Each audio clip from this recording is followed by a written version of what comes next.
how to be calm and train the mind and body coordination. And she had given quite some life situations where, she's calling her parents and they don't pick up the phone, she gets anxious.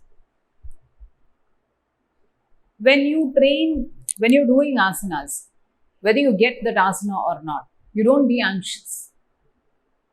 When you train, as I always say, 1 hour of mat practice is to prepare you for the rest of the day. So when anxiety is knocking at the door, it is trying to set in, you breathe, you stretch, you relax, and you say, just be calm. Instead, if you open the door for the anxiety to come in, everything is going to get disturbed. Okay? Unexpectedly, you have to, someone drops in and you have very little time, you have to prepare a lunch or dinner for the guests, and that was another situation she had mentioned, that she gets a bit anxious about it.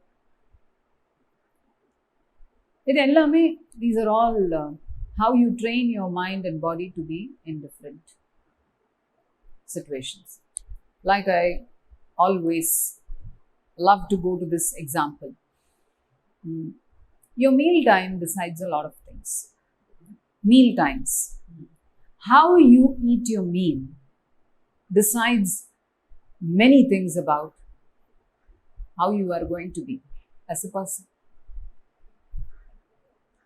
Because it is that food which is nourishing this body. And how calm the mind is when the body is eating. You're eating with your body, right? But most of the time, if we notice, we are eating with the mind. Because the senses are telling you to eat this and eat that. So you're feeding the mind, not the body. Just by taking your meal time as a sadhana, as a means of practice, you can gain control over your mind and body, and naturally the breath will start flowing smoothly.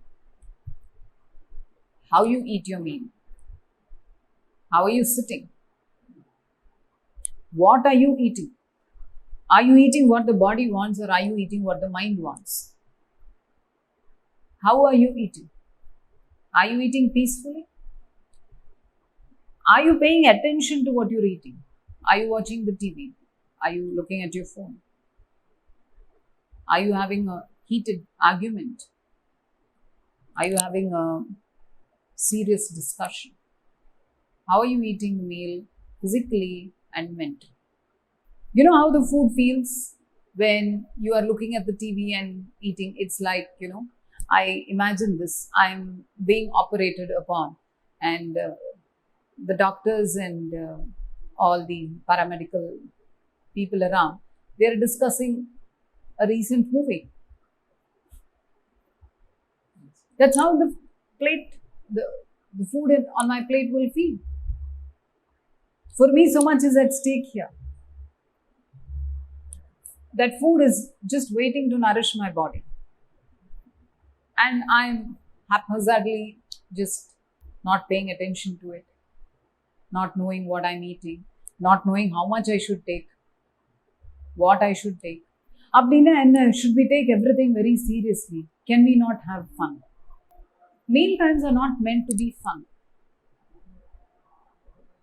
So when you are eating your meals peacefully, you will be a peaceful person. When there is no anxiety when you're taking in the meal, you will not be an anxious person.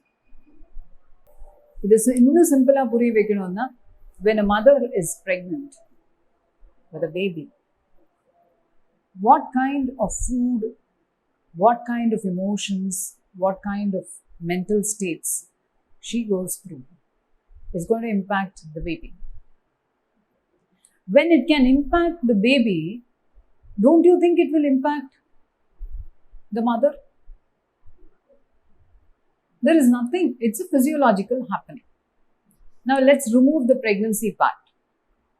What you eat, what you think, how you emote, and what emotions you go through, don't you think it will affect you as a person?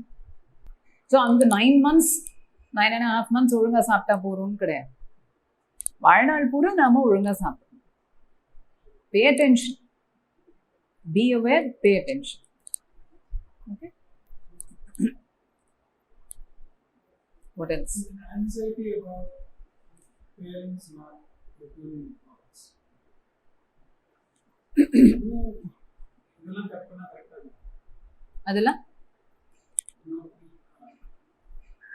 doing asanas and eating இந்த habits எல்லாம் மாத்தினாலே அந்த anxiety குறையும்.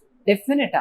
Why do I get anxious when my parents don't pick up the call, or children don't return home on time, and something else? What causes anxiety? Because my mind starts making a list of the negative things that may have happened. That's the first reason. அப்புறம் வேற ஏதாவது reason இருக்கலாம். Parents are not well, they are alone, they are aged. Depending on what the situation is, there could be other factors. But the primary reason for us to get anxious is the amount of negativity we have in our mind and not wanting anything to go wrong. எதுவுமே தப்பா ஆகக்கூடாது, எல்லாம் நல்லபடியா இருக்கும். Everything should go on smoothly, nothing should go wrong. How is that possible? When you go up, you have to be ready to come down. When you come down, you will definitely go up. There is no one who has always been on top, and there is no one who has always been in the bottom. Life is full of peaks and valleys. So, let's not think of the negative things. Simple. When I do Vrikshasana, I've been doing Vrikshasana very comfortably.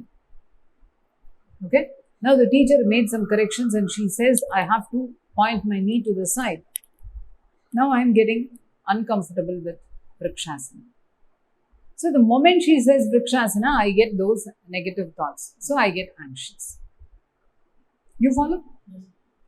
So in the negative thoughts, that is the first cause for anxiety. Okay, அந்த negative thoughts இல்லாம நாம பார்க்கணும். Negative thoughts இல்லாம பார்த்துக்கிறது எப்படி? Cultivate more positive thoughts and prepare yourself to face any kind of situation.